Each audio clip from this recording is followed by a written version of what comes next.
भगवते वासुदेवाय। ओम नमो भगवते वासुदेवाय। ओम नमो भगवते वासुदेवाय।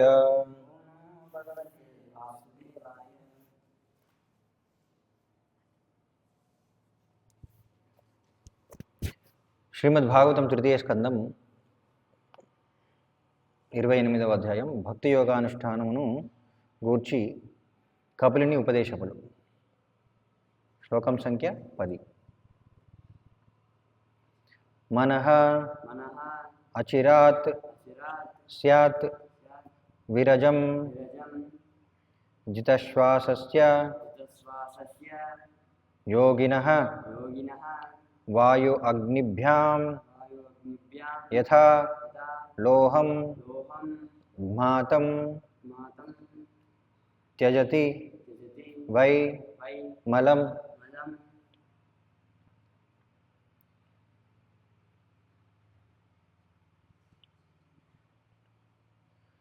మనోచిరాచ్యాద్విరజాం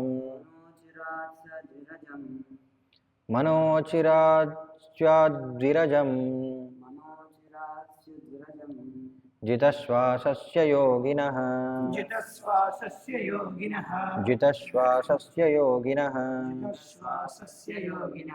వాయువగ్నిభ్యాం యథా లోహం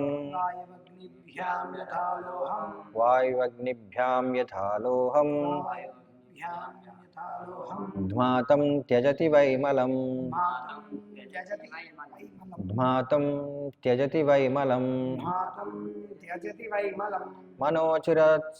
మనోచిరాచ్యాద్విరజం జితశ్వాసస్య యోగినః వాయువగ్నిభ్యాం యథా లోహం ధ్మాతం త్యజతి వైమలం. మనోచిరాచ్యాద్విరజం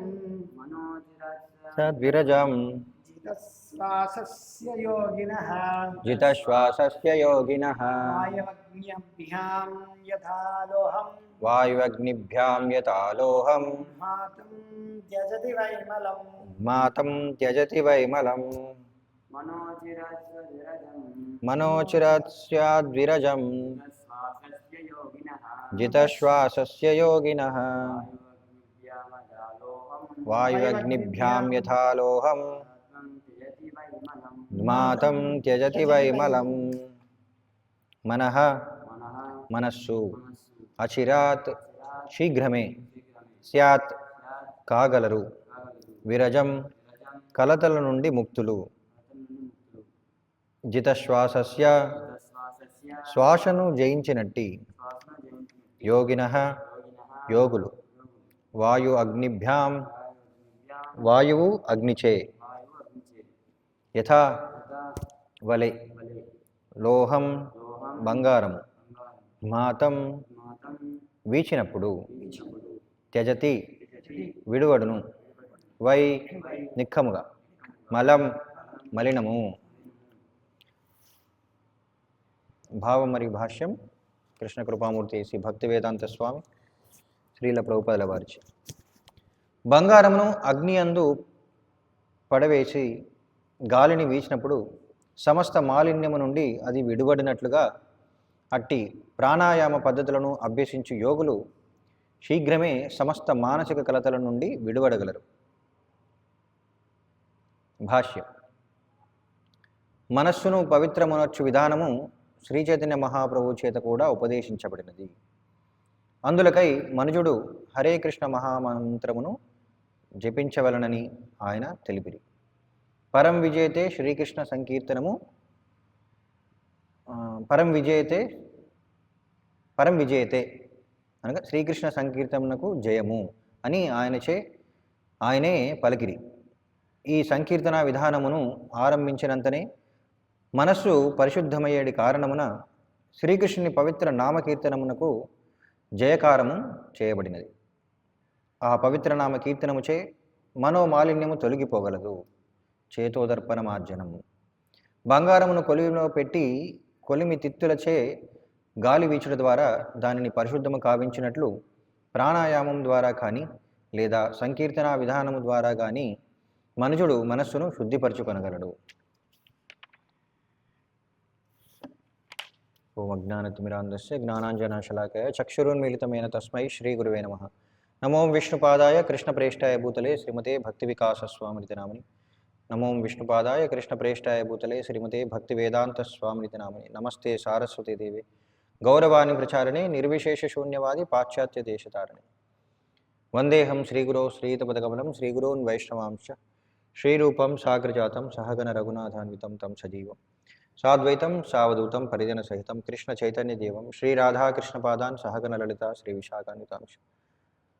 జయ శ్రీకృష్ణ చైతన్య ప్రభు నిత్యానంద శ్రీ అద్వైత గదాధర శ్రీవాసాది గౌర భక్తవృంద. హరే కృష్ణ కృష్ణ కృష్ణ హరే హరే హరే రామ రామ రామ హరే హరే.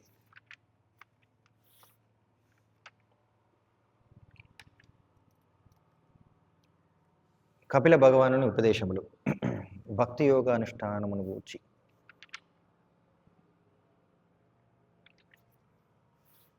ప్రస్తుత శ్లోకంలో మరి ముందు శ్లోకంలో వివరించిన విధంగా ఎవరైతే యోగ విధానం అభ్యసిస్తారో ఏం చెప్పారు? ముందు శ్లోకంలో ప్రాణవాయ మార్గమును యోగి ఈ విధంగా శుభ్రపరచవలని. ఎలా అంటారు?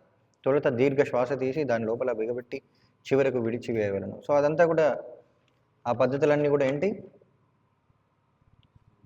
అష్టాంగ యోగ విధానం.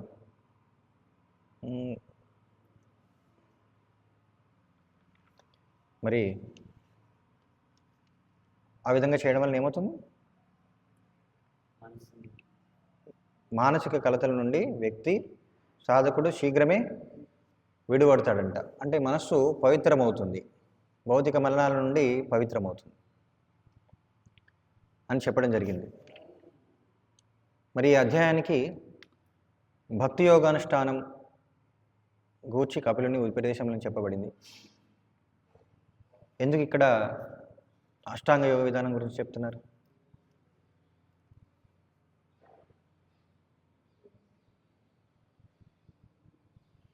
ఉంటే బాగుండేది, మీకు ఆల్రెడీ తెలుసు.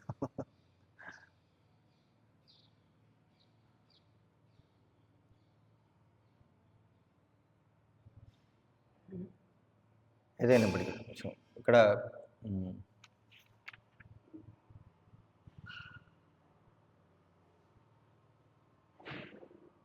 సో మనో అచిరాద్ స్వాద్ విరజాం విరజాం కలతల నుండి ముక్తులు కావడం. సో విరజా నది దాటాలంటే జీవుడు పవిత్రం అవ్వాలి. ఇక్కడ ఈ యోగ విధానాలను పాటించడం ద్వారా మనస్సు ఉద్ధరించబడుతుంది. మనకు భగవద్గీతలో కూడా కృష్ణుడు చెప్తున్నాడు, మనస్సు మన యొక్క స్నేహితుడు, అదే సమయంలో శత్రువు కూడా. మనస్సు యొక్క స్థితిని బట్టి మనసును ఆ వ్యక్తి ఏ విధంగా మనసుకు శిక్షణ ఇస్తున్నాడు అనే దాన్ని బట్టి మనస్సు ఆ వ్యక్తి యొక్క స్నేహితుడు అవుతుందా లేకపోతే శత్రువు అవుతుందా అనేది నిర్ణయించబడుతుంది. భగవద్గీత 6వ అధ్యాయంలో మనసును ఎలా నిగ్రహించాలని చెప్పడం జరిగింది. భగవద్గీత అంతా కూడా ఏంటంటే మనకి వేదాల యొక్క సారం అని చెప్పారు. భగవద్గీతలో అన్ని విధానాల యొక్క ముఖ్యమైన అంశాలన్నింటి కూడా భగవంతుడు వివరించాడు. మరి ఏ యోగ విధానం పాటించినా సరే దాని యొక్క మూల సూత్రం ఏంటంటే మనస్సును నిగ్రహించడం. అంతిమంగా ఏ యోగ విధానంలో అయినా సరే మొట్టమొదటిగా సాధకుడు సాధించాల్సింది ఏంటంటే మనస్సును నిగ్రహించడం. మనస్సును నిగ్రహించడం ద్వారా ఇంద్రియాలు నిగ్రహించవచ్చు. కానీ మనసు నిగ్రహించాలంటే కూడా ఇంద్రియాలను కూడా నిగ్రహించుకోవాల్సి వస్తుంది. ఆ రెండు ఒకదానికొకటి సంబంధం కలిగి ఉంటాయి. కానీ ఏదైనప్పుడు కూడా మనస్సును నిగ్రహించడం అనేది అంతిమ లక్ష్యం అన్నమాట. మనస్సును నిగ్రహించిన వ్యక్తి ఆధ్యాత్మిక మార్గంలో పురోగమించడానికి సులువుగా ఉంటుంది. మనసు ఎప్పుడైతే కలతలకు లోనవుతుందో, చెలిస్తుందో, ఆ సాధకుడు తన ఆధ్యాత్మిక మార్గం నుండి వైదొలగడానికి మళ్ళీ దిగజారిపోవడానికి అవకాశం ఉంటుందన్నమాట. మనం ఎన్నో ఉదాహరణలు చూసాం. మనసు నిగ్రహించలేక కామ క్రోధ లోభ మోహాలకి గురవడం మనం ఎన్నోసార్లు చూసాం. ఎన్నో సందర్భాలు ఉన్నాయి చరిత్రలో చూసినట్లయితే. సో అది సర్వసాధారణం. కానీ మనసును నిగ్రహించిన వ్యక్తి ఎలాంటి పరిస్థితుల్లోనైనా సరే ఈ భౌతిక విషయాలకి ఆకర్షితుడు కాకుండా ఇంద్రియాలను నిగ్రహించుకోగలుగుతాడు. అప్పుడు మాత్రమే మరి అపవిత్రం అవ్వకుండా ముందుకు వెళ్ళగలుగుతాడు అనమాట. యాక్చువల్లీ అంటే పాపపు కార్యాలు చేయకుండా. ఎందుకు జీవుని పాపం అనేది భౌతిక ప్రపంచానికి బద్ధుని చేస్తుంది. ఎంతో కొంత పవిత్రుడైతే తప్ప ఆధ్యాత్మిక మార్గంలోకి వెళ్ళడం, ఆధ్యాత్మిక మార్గంలో పురోగమించడం కష్టం. ఎక్కడ చెప్పారు భగవద్గీత?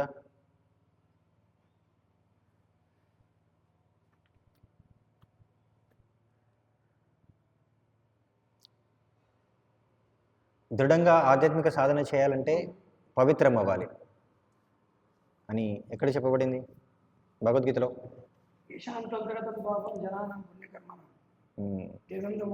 తే ద్వంద్వమోహ నిర్ముక్తం భజంతే మాం దృఢవ్రతాః. దృఢంగా చూడండి, నేను నిశ్చయంగా దృఢంగా యోగ సాధన ఆధ్యాత్మిక సాధన చేయాలంటే ఏం కావాలంట?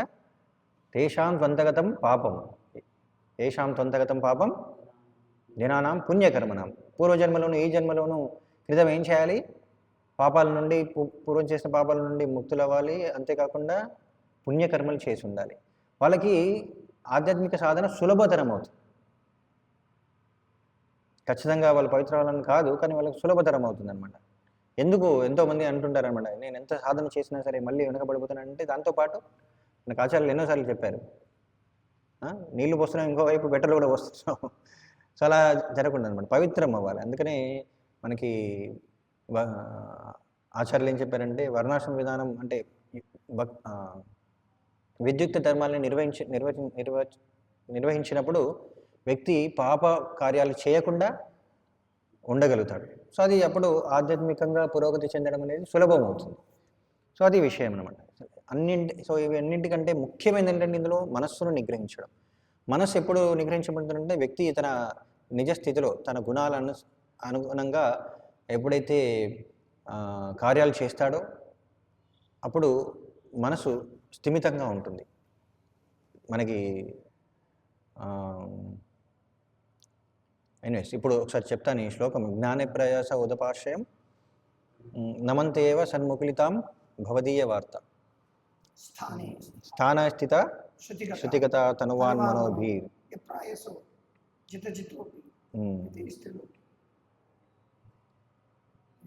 చెప్పండి. జ్ఞానే ప్రయాసం ఉదపాస్య నమంత ఏవ జీవంతి సన్ముఖరితాం భవదీయ వార్తం స్థానే స్థితా శృతిగతాం తనువాన్ మనోభి యప్రాయసో జితో జితోప్యసి తైస్త్రిలోక్యం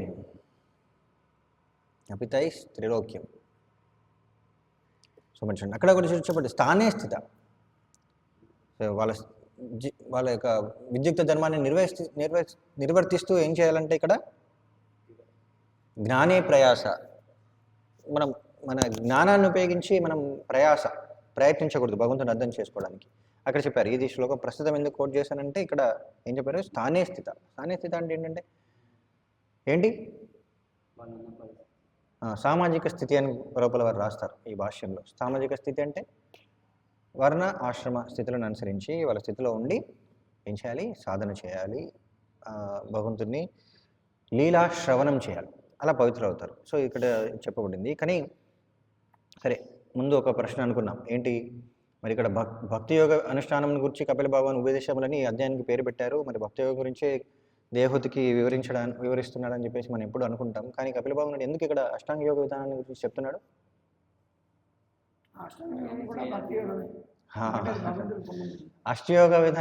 అష్టాంగ యోగం కూడా యోగ విధానమే.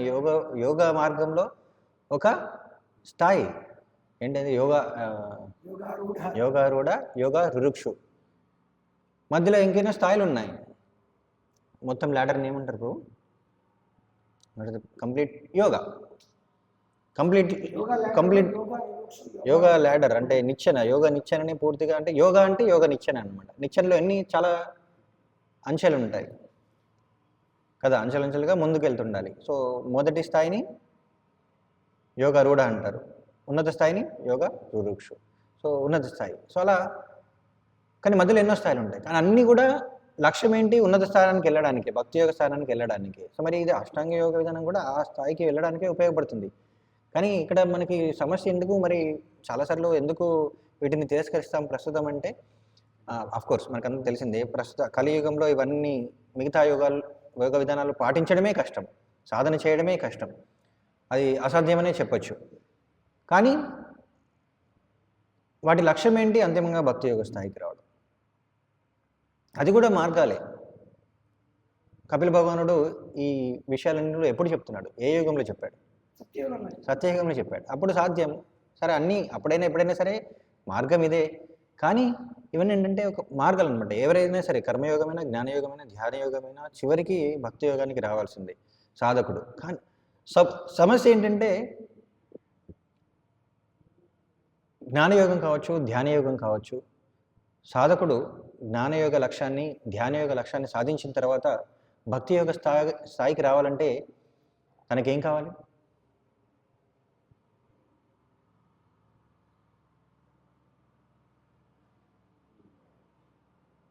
సరే, దానికంటే ముందు ఇంకొక అంశం చర్చిద్దాం. ఇక్కడ చూడండి, ప్రస్తుతం శ్లోకంలో ఏం చెప్పారు? మనస్సు పవిత్రం అవుతుంది, పవిత్రం అయిన తర్వాత శ్లోకాల్లో కపిల భగవానుడు ఏం చెప్తున్నాడంటే భగవంతుని దర్శించుకోవచ్చు అని చెప్తుంటారు. భగవంతుని దర్శించుకోవచ్చు ఈ యోగ విధానం ద్వారా. భగవంతుని యొక్క లక్షణాలు ఎలా ఉంటాయని చెప్పారు? ఈ యోగ విధానాన్ని పాటించడం ద్వారా మనం దర్శించుకునే భగవంతుని యొక్క రూపం ఎలా ఉంటుందనేది తర్వాత వివరించారు. ఎలా ఉంటుంది? శంఖచక్రములు అని భగవంతుని యొక్క దేహ లక్షణాల గురించి వివరించడం జరిగింది. నీలోత్పల దళములను పోలిన శ్యామల దేహుడు. సో అవన్నీ లక్షణాలు వివరించారు. మరి ఆ లక్షణాలన్నీ ఎవరివి? ఎవరా భగవంతుడు?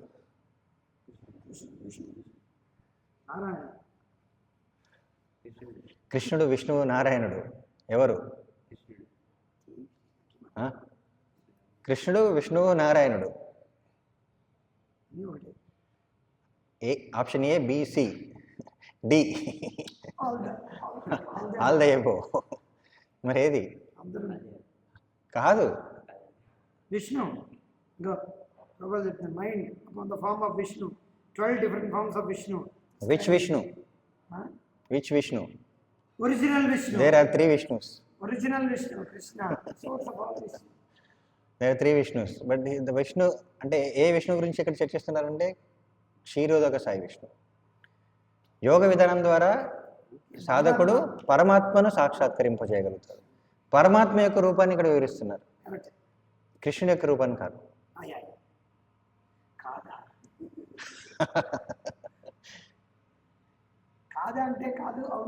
అవును, దాన్ని ఏమంటారు? అచింత్య భేదాభేద తత్వం. ఏదైనా పడి కూడా తెలియకపోతే అచింత్యం, మనకి తెలియదంత కూడా అచింత్యం. సరే, ఏదేమైనప్పటికీ కూడా ఇక్కడ పరమాత్మ సాక్షాత్కారం ఈ అష్టాంగ యోగ విధానం ద్వారా సాధ్యమవుతుంది. సో మరి మనకి చెప్పబడింది భాగవతంలో ఏం చెప్పారు?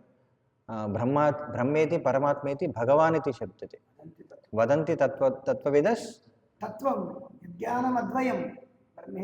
యజ్ఞానం అద్వయం బ్రహ్మేతి పరమాత్మేతి భగవానితి శబ్దతే. సో మరి అందరూ కూడా ఆధ్యాత్మికవేత్తలే, అంటే ట్రాన్సెండెంటలిస్ట్స్ అని ఆ శ్లోకంలో చెప్పబడుతుంది అనమాట.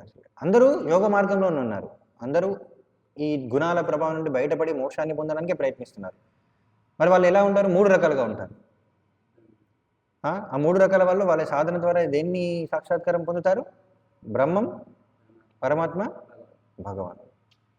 కానీ అంతిమంగా భగవంతుని యొక్క సాక్షాత్కారం స్థాయికి వెళ్ళాల్సిందే. కానీ వాళ్ళ సాధన స్థాయిని బట్టి వాళ్ళు బ్రహ్మన్ సాక్షాత్కారం కోసం ప్రయత్నిస్తున్నారా, పరమాత్మ సాక్షాత్కారం కోసం ప్రయత్నిస్తున్నారా, భగవంతుని సంపూర్ణంగా అవగాహన కోసం ప్రయత్నిస్తున్నారా అనే దాన్ని బట్టి వాళ్ళ సాధకులు 3 రకాలుగా ఉంటారు అన్నమాట. కానీ అంతిమంగా లక్ష్యం ఏంటంటే భగవంతుని అర్థం చేసుకోవడమే. మరి పరమాత్మ సాక్షాత్కారం పొందిన వ్యక్తి భగవంతుని సాక్షాత్కారం పొందాలంటే ఏం కావాలి? భగవద్భక్తుల యొక్క సాంగత్యం కావాలి. భగవద్భక్తుల యొక్క సాంగత్యం కావాలి. భక్తుల సాంగత్యం లేకుండా పరమాత్మ సాక్షాత్కారం పొందొచ్చు, కానీ భగవంతుని సాక్షాత్కారం పొందలేదు. పరమాత్మ భగవంతుడు కాదు, భగవంతుడే. కానీ సంపూర్ణంగా సాధకుడి యొక్క స్థాయిని బట్టి సంపూర్ణ అవగాహన, భగవంతుడి యొక్క సంపూర్ణ అవగాహన లేదు కాబట్టి పరమాత్మ లక్షణాలు, భగవంతుడి యొక్క పరమాత్మ లక్షణాలు మాత్రమే సాక్షాత్కరింపజేసుకున్నాడు కాబట్టి ఆయన ఆ స్థాయిలో ఉన్నాడని చెప్తుంటారు.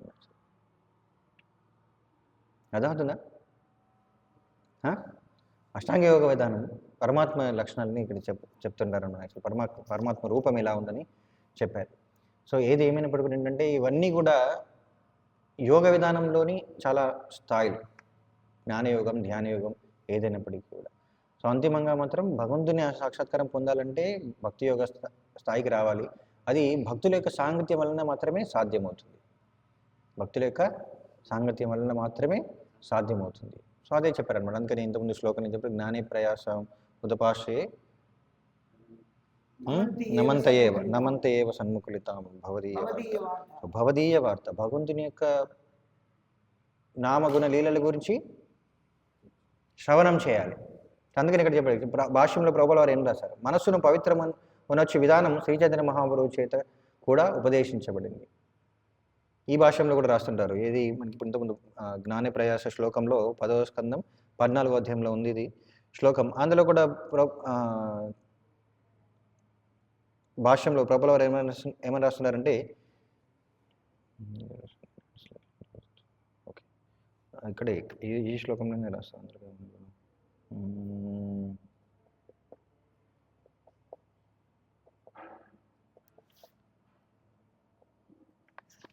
ఏ శ్లోకంలో చదివాను? ఇక్కడ ఏంటంటే మనస్సును పవిత్రమనొచ్చు విధానం శ్రీ చైతన్య మహాప్రభువు చేత కూడా ఉపదేశించబడింది. అంటే ఇక్కడ ఈ శ్లోకంలో, ప్రస్తుత శ్లోకంలో వివరించిన విధానం ఏంటంటే మనస్సును పవిత్రం చేసుకోవడానికి. కానీ మనస్సును పవిత్రం చేసుకోవడానికి ఇంకొక మార్గం కూడా ఉంది. ఏంటది? అందులకై మనుషుడు హరే కృష్ణ మహామంత్రమును జపించవలనని ఆయన తెలిపిరి. సో అలా అనమాట. జ్ఞానయోగం కావచ్చు, ధ్యాన యోగం కావచ్చు, భక్తి యోగం కావచ్చు, మనస్సు పవిత్రం చేసుకోవడం అనేది ముఖ్యం. మనస్సు చాలా చంచలమైంది. మనకి మహాభారతంలో అశ్వత్థాముడు మనస్సుకు ఏమంటారు, రిప్రజెంటేటివ్ అది ప్రతీక అనమాట. అంటే చూడొచ్చు మనస్సు ఎలా పనిచేస్తుందో అశ్వత్థామ యొక్క కార్యాలు కూడా అలానే ఉంటాయి. ఎలా ఉంటాయి? ఆ విధంగానే ఉంటాయి, చంచలంగా ఉంటాయి అనమాట. చూడండి, కురుసభలో ద్రౌపదిని అవమానించినప్పుడు అశ్వత్థాముడు ఏం చేశాడు? ఎంకరేజ్ చేశారు. హి లెఫ్ట్. అశ్వత్థామ ద్రౌపదికి అవమానం జరిగినప్పుడు అక్కడి నుంచి వెళ్ళిపోతాడు, అందరిని తిడతాడు.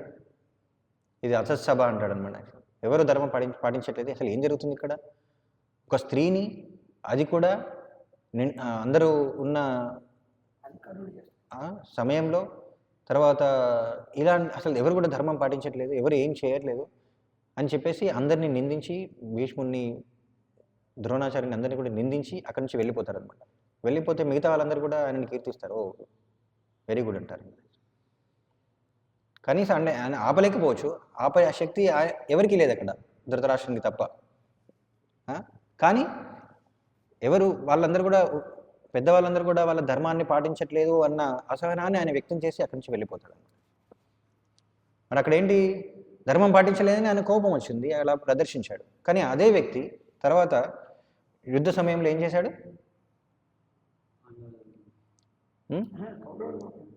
ద్రౌపది పుత్రుల్ని ఎలా చంపాడు? నిద్రలో ఉన్న వాళ్ళని చంపాడు. మరి అదనం కాదా? అప్పుడు పనిచేసిన బుద్ధి ఇప్పుడు పనిచేయట్లేదు. సో మనసు కూడా అలానే ఉంటుంది. ఎప్పుడు ఎలా ఆలోచిస్తుందో తెలియదు, ఏం చేస్తుందో తెలియదు. చిన్న కారణం ఆధారంగా ఆ, ఆలోచించే విధానం పూర్తిగా మారిపోతుంది అన కదా. మనకందరికీ కూడా ఆ అనుభవం ఉందా లేదా? ఆ? సో అది మనసు అనమాట. చాలా చాలా కష్టం మనసుని నియంత్రించడం. సో అందుకని మనసుని ఎప్పుడు కూడా దేనిపైన కేంద్రీకరించాలి? భగవంతుడు భగవంతునిపైన కేంద్రీకరించాలి. భగవంతుని యొక్క బోధనల్ని పూర్తిగా మనం ఆ, ఏమంటారు, జీర్ణించుకుంటే తప్ప, వాటి గురించి ఎప్పుడు ఆలోచిస్తుంటే తప్ప మన మనసు నియంత్రించడం చాలా చాలా కష్టం అన్నమాట యాక్చువల్లీ. అందుకని ఇక్కడ ఏం చెప్పారు, భగవంతుని యొక్క నామాల్ని జపిస్తుండాలి, భగవంతుని యొక్క లీలల్ని ఎప్పుడు కూడా శ్రవణం చేస్తుండాలి. ఆ జ్ఞాన ప్రయాస శ్లోకంలో కూడా అదే చెప్తున్నారు, భగవంతుని యొక్క లీలల్ని శ్రవణం చేయడం పైన ఆసక్తి ఉండాలి. ఆసక్తి ఉంటే చాలు, ఎవరైనా పవిత్రమైపోతారు. వాళ్ళు ఏ స్థాయిలో ఉన్నారు, ఆ? సమాజంలో ఏ స్థాయిలో ఉన్నారు, బ్రాహ్మణ, క్షత్రియ, సన్యాసి, ఎవరైనా కావచ్చు, ఎవరైనా కావచ్చు. కానీ భగవంతుని యొక్క లీలల పట్ల ఆసక్తి, లీలా శ్రవణం పట్ల ఆసక్తి అనేది ముఖ్యమంట. ఆ ఆసక్తి రాలేదంటే ఇంకా దాని అర్థం ఏంటి? భగవంతుని లీలల శ్రవణం పట్ల ఆసక్తి రాలేదంటే అర్థం ఏంటి? మనసు అపవిత్రంగా ఉంది. మనసు ఇంకా అపవిత్రంగా ఉంది. అపవిత్రం అంటే భౌతిక మలినం, భౌతిక మలినం అంటే ఇంద్రియ భోగం అనే ఇంద్రియ భోగం పని ఇంకా కోరిక ఉందని అర్థం. ఇంద్రియ విషయాల పట్ల ఆసక్తి ఉన్న వ్యక్తి ఆధ్యాత్మిక పురోగతి సాధించలేడు. కానీ ఎప్పుడైతే భగవంతుని యొక్క లీలల పట్ల అంటే మనసు నిగ్రహించడం భక్తి యోగ విధానంలో ఎందుకు సులభం అవుతుందంటే,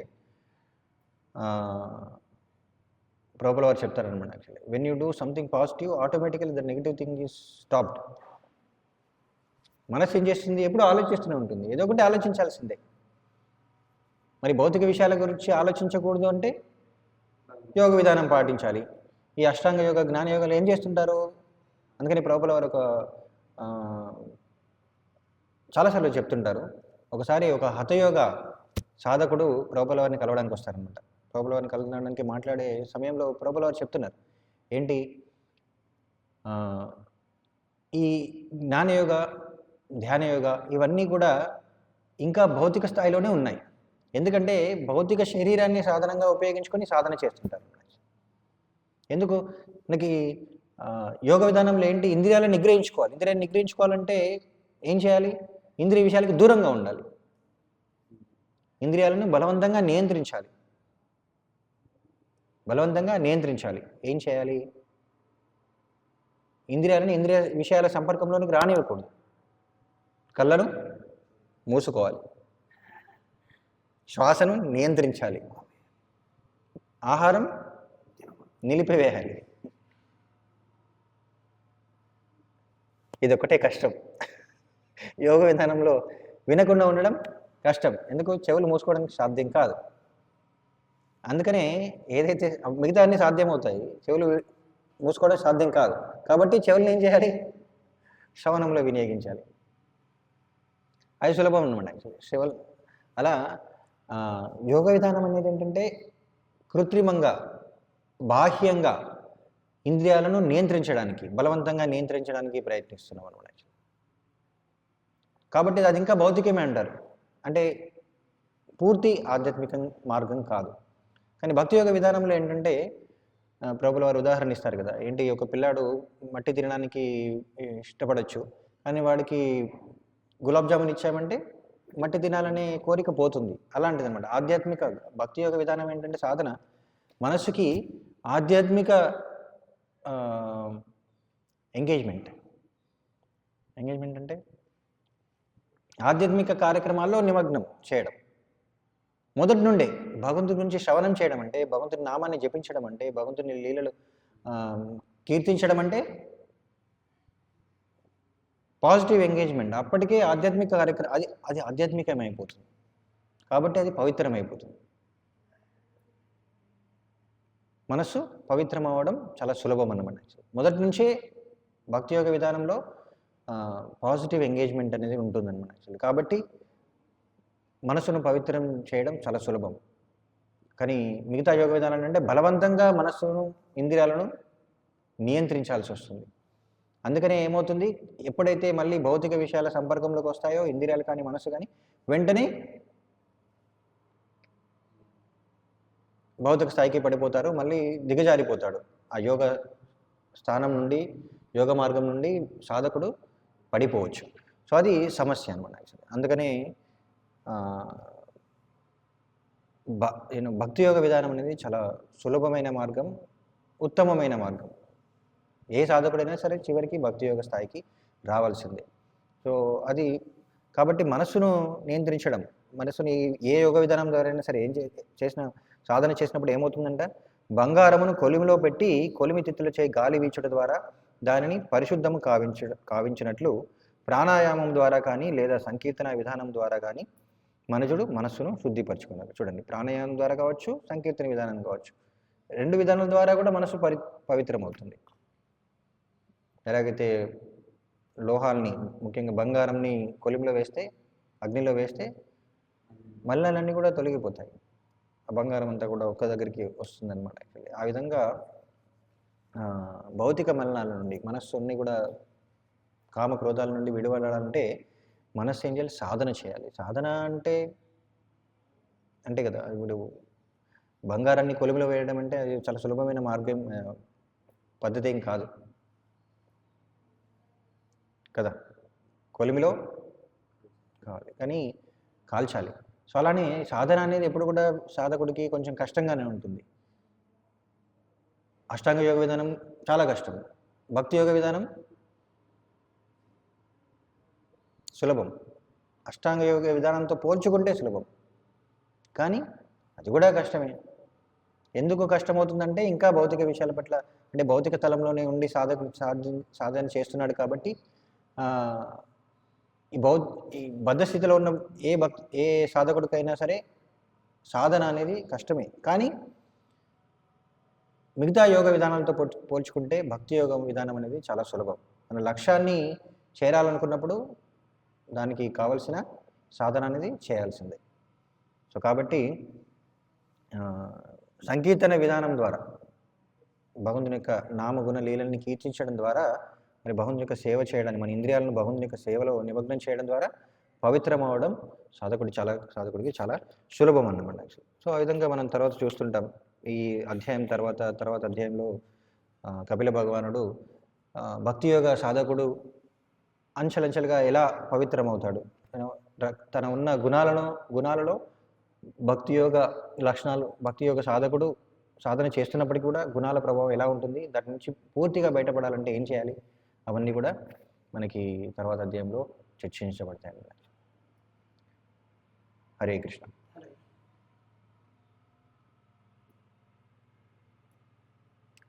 శ్రీమద్ భాగవతం की जय, श्रील प्रभुपाद की जय.